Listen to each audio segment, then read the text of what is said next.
Je m'appelle Johanna, je viens du Portugal et je vis au Royaume-Uni depuis environ 4 ans et demi.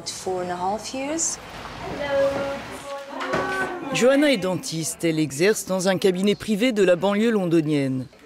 Quelques jours avant l'annonce des propositions de Theresa May pour protéger les droits des expatriés européens au Royaume-Uni, la jeune femme et sa collègue roumaine nous faisaient part de leur inquiétude. Je m'inquiète pour les conditions de vie à venir. Est-ce que je vais pouvoir continuer à travailler, à être payée normalement? Est-ce qu'on va me jeter dehors? Je ne sais pas, personne ne sait rien. J'ai acheté une maison récemment, juste avant le vote du Brexit. Et je me demande ce que je dois faire. Même si je retourne au Portugal, je ne sais pas ce qu'il faut faire. Parce que les prix de l'immobilier sont en baisse.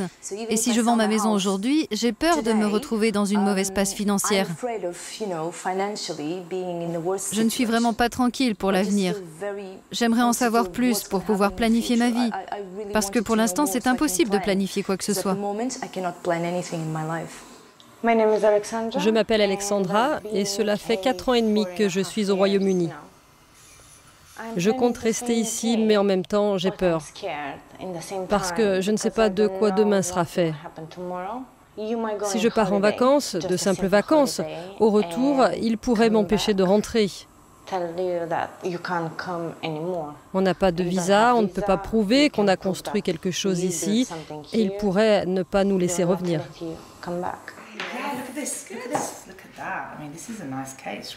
Des craintes partagées par leur employeur. 60% du personnel des 4 cabinets qu'elle dirige est européen.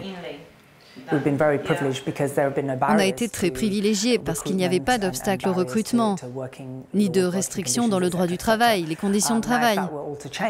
Maintenant, si tout doit changer, ça va créer de l'incertitude. Et donc je prie pour que les choses ne changent pas. Le sort des expatriés européens au Royaume-Uni ou des Britanniques installés dans d'autres pays de l'Union est au cœur des négociations sur les modalités du Brexit. Un enjeu crucial pour nombre de secteurs d'activité qui dépendent de la main-d'œuvre européenne. Le secteur de la construction craint à lui seul de perdre entre 100 et 200 000 travailleurs qualifiés et non qualifiés en cas de durcissement des lois britanniques sur l'immigration. Azad Azam dirige une PME du bâtiment. Un tiers de ses employés vient de l'Est de l'Europe. Florin vient de Roumanie. On lui a proposé un emploi fixe. Il travaille très bien. Il est incroyablement doué.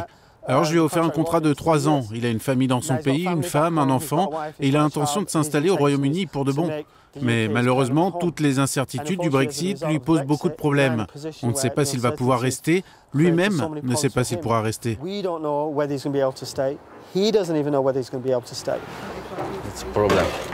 C'est un problème, parce qu'après le Brexit, je ne sais pas dans combien de temps, mais ça veut dire on dégage.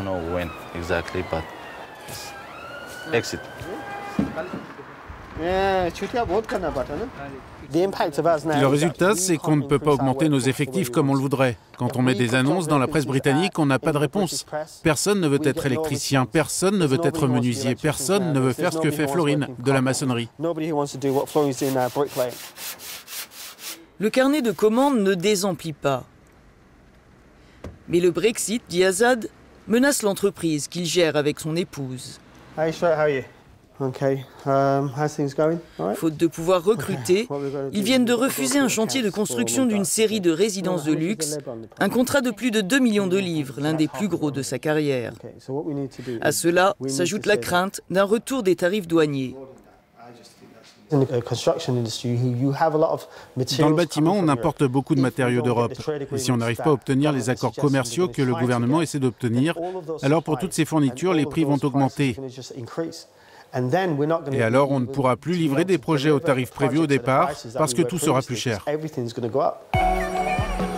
L'incertitude qui entoure les négociations sur le Brexit pèse déjà sur les prévisions économiques.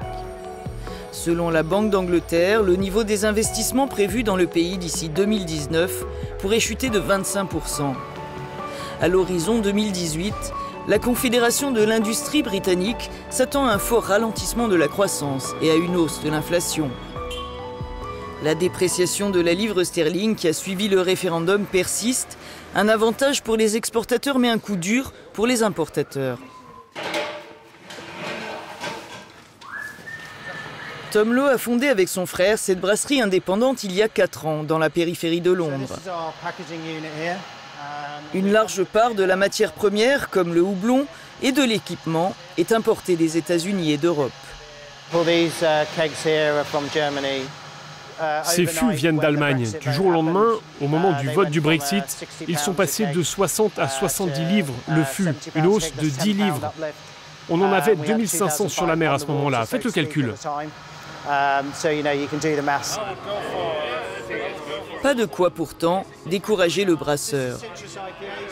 L'entreprise mise sur la croissance pour compenser la hausse des coûts. En tant que petite entreprise, on est assez réactif et agile pour pouvoir se sortir de toutes les situations. On a investi dans une nouvelle unité de production et ça va nous aider à faire des économies d'échelle. En ce moment, notre objectif principal, c'est d'être aussi efficace que possible et de faire en sorte de ne pas trop augmenter les prix pour nos consommateurs.